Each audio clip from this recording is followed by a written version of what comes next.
Welcome, everyone. I want to thank you for your time here today. It's exciting to have many folks come out, gathered in the room. And I also want to thank Peter Steiger, the ARO Program Committee, the Hearing Health Foundation, and all of today's speakers for making this workshop on hyperacusis possible. While most presentations here at the ARO focus on getting enough sound signals to the brain, we're going to kind of talk about the inverse problem today, where there seems to be maybe excessive signals getting to the brain. So you might have to kind of invert your thinking compared to many of the other sessions. I'm Bryan, and I'm founder of Hyperacusis Research Limited, a nonprofit dedicated to raising the essential funds to enhance the research for hyperacusis. Of course, today is an exciting step on our journey toward this effort, and I'm really thankful that this many folks can come out and hear about the challenges of this condition.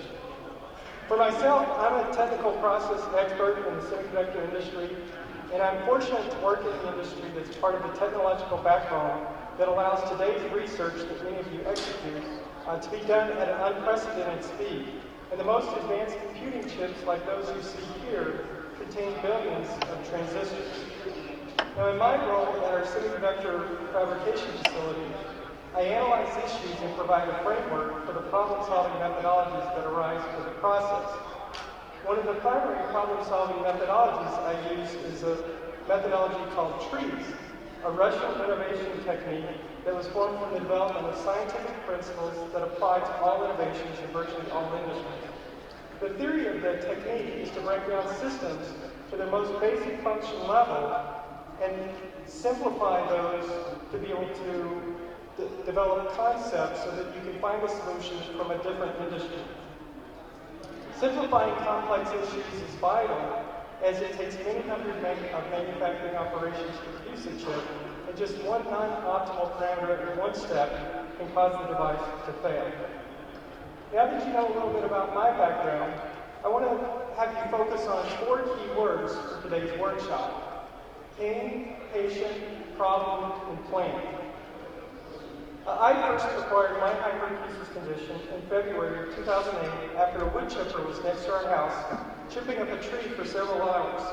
A short while after this event, I started having an oral fullness, which eventually led to a sharp ear pain that felt like a knife sticking in my ear. I met with several different otolaryngologists who had no findings, as all of my audiometric tests were normal. From their comments, I eventually determined that I had developed hyperacusis. I quickly realized that my pain level, which now was more of a throbbing type pain in the cochlear area, fluctuated with the noise level I was exposed to. And I was grateful there was one TRT-trained audiologist in the area, and I made the first of numerous 100-mile round trips to see this audiologist for the TRT therapy.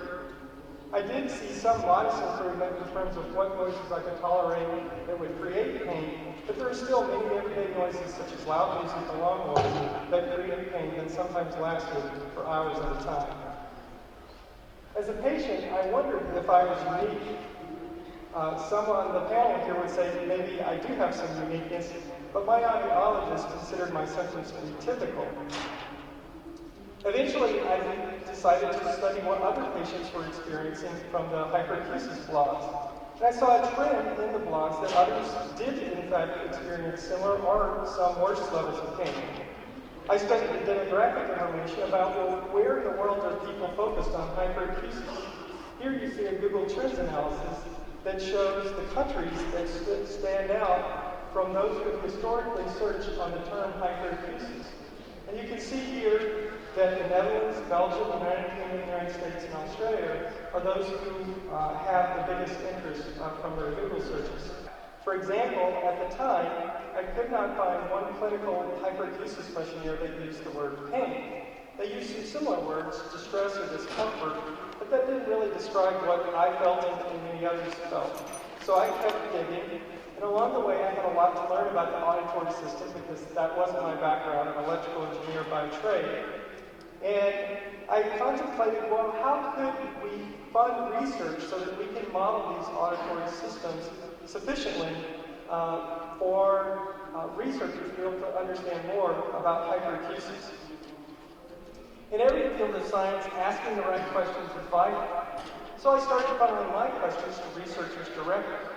And I wasn't asking them questions like, what do you think causes hyperacusis, as many of them had never heard of hyperacusis. My questions were more fundamental around sound attenuation. Well, how does a healthy ear handle 95 decibels and not have a problem? What are the protective mechanisms? And can the ear, in fact, field handle? I was amazed and grateful that many researchers emailed me back, and then from their discussions, I could see that we can, in fact, model many ear functions very well, and I've learned a lot more about that here at the ARO. Still, there is not enough information for us to have a really good idea about the mechanism underlying hyperacusis. And I saw that one of the difficulties is there is a gap in the number of expert researchers considering the problem of hyperacusis. Eventually, I was connected with Dr. David Mountain at Boston University, who was willing to give me hours of time in his office contemplating all of these ideas.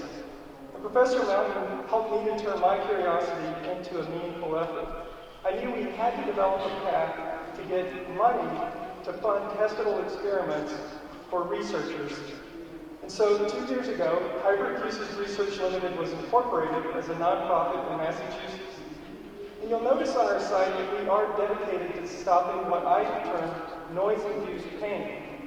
I coined this term noise-induced pain from the same idea as noise-induced hearing loss, to communicate in a simple way the most challenging impact some hyperacusis patients feel. Those who visit our site parallel the earlier trends I showed for the search term hyperacusis. We average between 50 and 100 page views a week, and the top countries of viewers are the US, UK, France, Canada, Netherlands, and Belgium. And you can see also in the United States, we have those searching our site in virtually every state in America. Exploring our research and patient stories are the top sections viewed. I've also done brief survey questions on pain to get better symptom data to researchers. This question, for example, when do you have the worst ear pain, had the following results. Of course, our key objective is to impact the actual research for hyperacusis. Like any research effort, we're starting with a summary work, and I'm grateful that we were able to partner with the Hearing Health Foundation and fund Rich Tyler at the University of Iowa, who's just wrapping up a literature review that will be extremely comprehensive and up to date for anything that's ever been published about hyperacusis. This work should be done in the next few months and will be a big foundation for driving our work in the next steps. Now as we dive into the technical aspects with our speakers, as you listen, please keep in mind our patients. Think about this example, Jesse, here a military veteran who was in the military for 12 years, and one day, one round of munition exercises left him with a debilitating hyperacusis. Jesse shares the story and the impact on his family life on our website. Many like him are waiting for us to find a breakthrough. Also, please consider how you may directly participate in a research project or help in our research effort by joining the Scientific Advisory Committee. As this year we're looking to raise funds to sponsor new research grants. Specifically, we're interested in the diagnostic techniques that can help better categorize patients or research associated with the mechanisms that are at work. I know that when we ask the correct questions, we'll then find the right answers.